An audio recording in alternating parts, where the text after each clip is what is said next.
না, আমার কাছে মনে হয় যে মাঝে মাঝে এরকম একটা ইনজুর বা না খেলতে পারাটা আমার কাছে মনে হয় যে গুড লাক, যে নিজে সতর্ক হওয়া, কীভাবে আরও নিজেকে টেক কেয়ার করতে পারবে সে নিজেকে, যে ইনজুরটা হয়েছে ইনজুর থেকে আর কখনো যেন না হয়, বা বিভিন্ন ইনজুর যে হয়ে আমরা পেস বলাররা হয় সেখান থেকে নিজেকে কীভাবে টেক কেয়ার করবে সে নিজে থেকে এখন ওটা আরও চেষ্টা করবে যে বেশি বেশি ম্যাচ খেললেও সে যেন ফিট থাকে। এই বিষয়ে অনেক কথা বলছে আমার সাথে, এবং চেষ্টা করবে আরও হার্ডও কীভাবে করা যায় সেই বিষয়ে অনেক কথা বলছে, যাতে করে নেক্সট টাইম যেন ইনজুর থেকে প্রিপারেশন থাকে বা ইনজুর থেকে দূরে থাকতে পারে, সেই জিনিসটাও চেষ্টা করতেছে।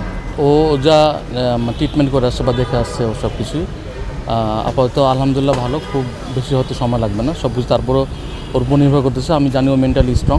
আর তারপরে এখানে যে এটা দেখছে ওরা, এখানে যে ট্রিটমেন্টটা করবে আমার বিশ্বাস যে খুব বেশি হলে হয়তো 2 থেকে 3 সপ্তাহের মধ্যে এটা মানে ক্লিয়ার হয়ে যাবে। না, যেহেতু ভালো পারফর্ম করছে, উইকেট পাইতেছিল, সব কিছু ওকে ছিল। হ্যাঁ, ইনজুর কার কখন কীভাবে হবে এটা বলা মুশকিল। হয়তো ম্যাচ খেলতে গিয়ে হয়েছে, এটা তো প্র্যাকটিসে হতে পারতো, তখন আমরা কী বলতাম, বা এমনি নর্মালি বাইরে তো হতে পারতো। সেটার জন্য ব্যাড লাক, সেটা হয়তো মাঠে হয়েছে বলে আমরা বলছি যে অনেক বেশি ম্যাচ, অনেক বেশি খেলা হয়ে গেছে, এই কারণে হয়তো বা এটা বাইরে হতে পারতো।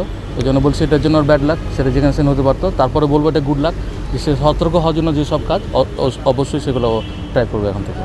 না, আলহামদুলিল্লাহ, যে হয়তো বা আমরা যে মনে করছিলাম যে শরীফুলকে হয়তো পাবো না দুটাতে, কালকে দেখছি সে বোলিং করছে, সে ভালো আছে, এবং কথা বলছি তার সাথে, সে অনেক ফিট।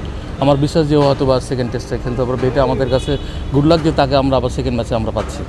না, এটা স্বাভাবিক, যখন আমরা প্রতিটা দেশেই কোনো বেস্ট জন প্লেয়ার থাকে তার উপর নির্ভরশীল করে কিন্তু সবাই কিন্তু চেষ্টা করে যে ও আসে মানে আমাদের একটা কিছু করে দিবে। তো এরকম যদি হয় যে আমরা হয়তো এই মুহূর্তে রানার উপরে আমরা নির্ভরশীল ছিলাম, নির্ভরশীল ঠিক এরকম না, যার দিকে তাকিয়েছিলাম ও একটা ভালো কিছু করবে, তাহলে বাংলাদেশ ভালো কিছু করবে। তো এরকম যদি এরকম মানে বেস্ট প্লেয়ারটা একটা ইনজুর কিছু হয়, তখন দেশটা কিন্তু থমকে দাঁড়ায়। ঠিক জিনিসটা সবার কাছে এরকম, শুধু আমাদের কাছে না, আপনাদের কাছে তাই, বা ক্রিকেট বোর্ডও তাই, পুরো বাংলাদেশেও একটু থমকে দাঁড়িয়েছে। সমস্যা না, আমার বিশ্বাস যে এ থমকে দাঁড়ানো হয়তো নেক্সট যে সিরিজগুলো থাকবে এটা সব কিছু পৌঁছে দেবে আবার ক্রিকেট বোর্ড বা বাংলাদেশ।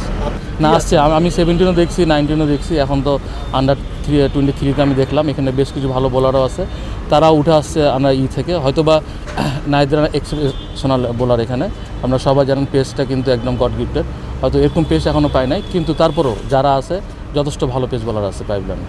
না, আমি 17 দেখছি, এসে ওয়েল, ও ভালো এনার্জেটিক, অনেকক্ষণ বোলিং করতে পারে, এবং ও জোরেও বল করতে পারে। হয়তো বা সুযোগ এর আগেও পাইছিল, হয়তো ম্যাচ খেলানোর সুযোগ হয়নি তাকে। আমার বিশ্বাস যে অস্ট্রেলিয়া নিয়ে গেছে, আমার বিশ্বাস সে এখানে ভালো করবে। আর ওই বিশ্বাসটা আছেই বলেই কিন্তু রানার যে খান্তিটা আছে, হয়তো পুরোপুরি পূরণ করতে না পারলেও আমার বিশ্বাস যে কাছাকাছি একটা কিছু করবে ও। হ্যাঁ, না, ওটাই বললাম যে হয়তো বা নাহিদ রানা খান্তি পূরণ করতে হবে না, কিন্তু আমার বিশ্বাস যে ও সারপ্রাইজ কিছু একটা করবে, আমার বিশ্বাস এটা। কারণ হচ্ছে যে আমরা লোকাল ক্রিকেট যা খেলা দেখেছি, আমি লঙ্গার বাসন ম্যাচে এনসিএলে খেলা দেখছি, যথেষ্ট জোরে বোলিং করে এবং এনার্জেটিক, অনেক সময় অনেকক্ষণ বোলিং করতে পারে। আমার বিশ্বাস যখন যদি তাকে খেলাই ভালো কিছু করবে ও। না, অফ ফর্মে ঠিক না, ও তো অ্যাকচুয়ালি ইনজুর, আপনারা সবাই জানেন, ইনজুর থেকে কামব্যাক করছে এখন। সেই জিনিসটা থেকে যখন উঠে আসছে, নিজেকে তো একটু মাথায় ওটা থাকবে যে ইনজুর জিনিসটা। তারপরেও ইনজুর থেকে যে এখন আবার ব্যাকে আসছে, আস্তে আস্তে রিদমে আসছে, কালকে দেখা হয়েছে, এমনি কথা হয়েছে, অনেক ভালো আছে। আমার বিশ্বাস যে ও আস্তে আস্তে ওকে টাইম যদি দেয় ক্রিকেট বোর্ড, ও আগের একটা ছন্দ ফিরে পাবে, আমার বিশ্বাস।